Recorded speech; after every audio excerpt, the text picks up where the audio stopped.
3 YouTube சேனல்கள் வியாபாரத்திற்கு இருக்கிறது. தேவைப்படுபவர்கள் இந்த எண்ணுக்கு தொடர்பு கொள்ளுங்கள்.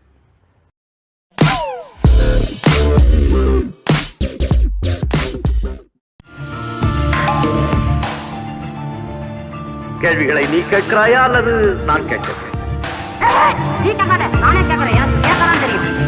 வணக்கம்.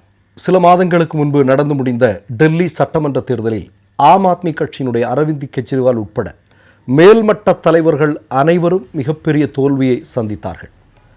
அதிஷின்னு சொல்லக்கூடிய முன்னாள் டெல்லியினுடைய முதல்வரும் ஆம் ஆத்மி கட்சியினுடைய மிக முக்கியமான தலைவர் மட்டும் வெற்றி பெற்றார் இல்லையா? கல்காஜி சட்டமன்ற தொகுதியிலிருந்து அவர் வெற்றி பெற்றார். இப்போது அவர் வெற்றி பெற்றது செல்லாது, அதை உடனடியாக நிறுத்தம் செய்ய வேண்டும் என்று டெல்லி ஹைகோர்ட்டில் ஒரு வழக்கு ஒன்று பதிவு செய்யப்பட்டிருக்கிறது. கல்காஜியை சார்ந்த 2 நபர்கள் அதிஷியினுடைய வெற்றியை செல்லாது என்று அறிவிக்க வேண்டும் அப்படின்ற ஒரு மனுவை தாக்கல் செய்திருக்கிறார். அதில் அவங்க சொல்லியிருக்கக்கூடிய விஷயம் எப்படின்னா, இவர்களுடைய வெற்றி என்பது ஜோடிக்கப்பட்டது. அதாவது இவங்க முதலமைச்சராக இருக்கும்போது முதலமைச்சர் பதவியை தன்னுடைய வெற்றிக்காக பயன்படுத்தினார். எலெக்ஷன் டேட்டு தெரிவித்ததுக்கு அப்புறமும் அரசாங்கம் கொடுத்து கொண்டிருக்கார். ஒரு முதலமைச்சருக்கு கொடுக்கக்கூடிய சலுகைகளை எல்லாத்தையும் அவர் பயன்படுத்தி கொண்டிருந்தார். அது இல்லாமல் அரசு ஊழியர்களை தன்னுடைய வெற்றிகளுக்காக அவர் பயன்படுத்தினார். இப்படிங்கிற மாதிரியான பல்வேறு குற்றச்சாட்டுக்களை அதிஷியின் மீது பதிவு செய்திருக்கிறார்கள் இந்த மனுவில்.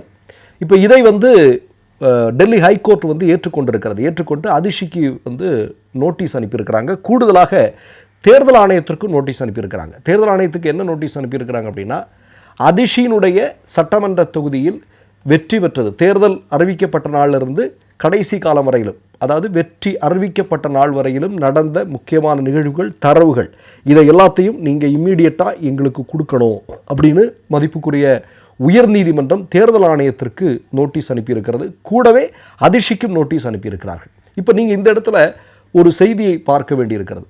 இப்போ 2-3 நாட்களுக்கு முன்னாடி டெல்லி சட்டமன்றத்தில் கூட நீங்கள் ஆட்சி பொறுப்பிற்கு வந்தால் 2500 ரூபா கொடுக்குறேன்னு சொன்னீங்களே, முதல் கையெழுத்தே அதுதான் அப்படின்னு சொல்லியிருந்தீங்களேன்னு சொல்லி பாஜகவினுடைய முதலமைச்சரை பார்த்து, பாஜகவினரை பார்த்து அதிஷி கேள்வி கேட்ட நிகழ்வெல்லாம் நீங்கள் பார்த்துருப்பீங்க. அதாவது பாஜகவிற்கு மிகப்பெரிய குடைச்சலை சட்டமன்றத்திற்குள் கொடுத்து கொண்டிருக்கக்கூடிய நபராக அதிஷி இருக்கிறார். இதில் இன்னொரு செய்தியை வேற இந்த மனுதாரர் குறிப்பிட்டிருக்கார். அப்படின்னா, அதிஷின் மீது ஏராளமான கிரிமினல் வழக்குகள் இருக்கிறதா.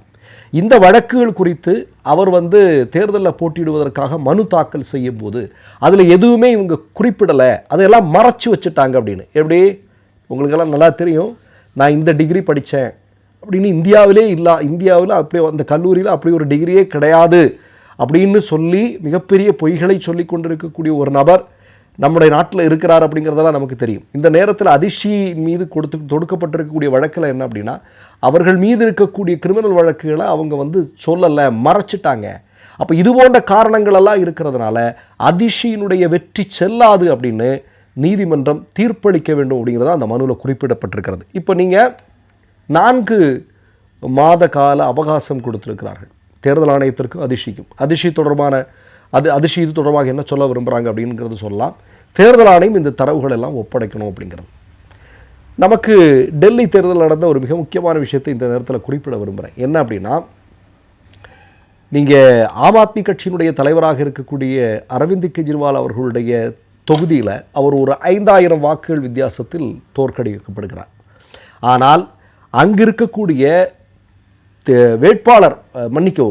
வாக்காளர்களுடைய பட்டியலை தேர்தல் ஆணையம் தயார் செய்திருப்பதில் ஆம் ஆத்மி கட்சி ஆதரவாளர்களுடைய வாக்காளர்கள் நீக்கப்பட்டதும், போலியாக பல்வேறு வாக்காளர்கள் சேர்க்கப்பட்டிருக்கக்கூடிய நிகழ்வும் அங்கே நடந்திருக்கு அப்படிங்கிறத நம்ம பார்க்க முடியும்.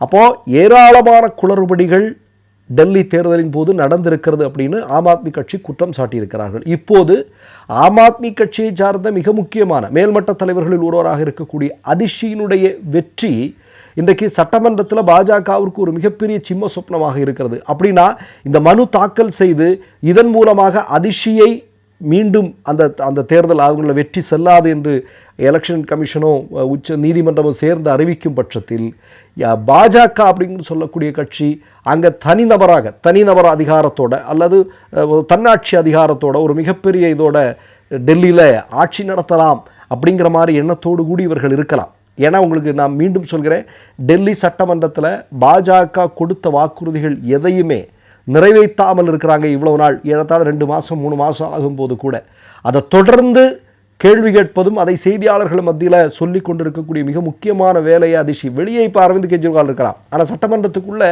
முன்னாடியெல்லாம் ஆம் ஆத்மியினுடைய தலைவர் தெறிக்கி விடுறதெல்லாம் பார்த்துருக்குறோம். அந்த மாதிரியான ஒரு நபராக அதிர்ச்சி இருக்கிறார். அப்போ அதிர்ச்சி அப்படிங்கிறதே சங்க பரிவாரங்களுக்கு ஒரு சிக்கலுக்குரிய ஒரு விஷயமா இருக்குது. அப்போது அவர்களுடைய வெற்றியை இல்லாமல் ஆக்கினால் இங்கே நம்ம நினைக்கிறதெல்லாம் சாதாரணமாக பண்ணிட முடியும் அப்படிங்கிற எண்ணத்தோடு சங்க பரிவாரங்கள் இதற்கு பின்னால் இருக்கிறார்களா என்கிற சந்தேகமும் இன்றைக்கு ஆம் ஆத்மி கட்சிக்கு இருக்கிறது என்பதுதான் முக்கியமான செய்தி.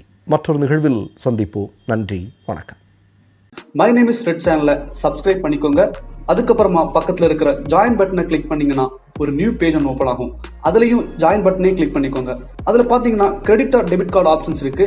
இதில் உங்களுக்கு விசா, மாஸ்டர் கார்டு, ரிப்பே அப்படின்னு 3 ஆப்ஷன்ஸ் கொடுத்துருக்காங்க. அதில் நீங்கள் எந்த கார்டு சூஸ் பண்ணுறீங்களோ அந்த கார்டோட நம்பர் என்டர் பண்ணிக்கோங்க. அப்புறமா கார்டோட வேலிடிட்டி மந்த் அண்ட் இயரை டைப் பண்ணிக்கோங்க. அடுத்தபடியா உங்க கார்டோட பின்னால சிவிசி கோடுன்னு சொல்லிட்டு 3 நம்பர்ஸ் கொடுத்துருப்பாங்க. அந்த நம்பர் இதில் என்டர் பண்ணிக்கோங்க. அப்புறமா அட்ரஸ் அண்ட் இன்ஃபர்மேஷன் என்டர் பண்ணிட்டு பைங்கிற பட்டனை கிளிக் பண்ணிக்கோங்க. ஒருவேளை உங்க கார்டு நம்பர் இன்வாலிட்னு காமிச்சிச்சுன்னா உங்க கார்டுல இன்டர்நேஷனல் யூசேஜை எனேபிள் பண்ணுங்க.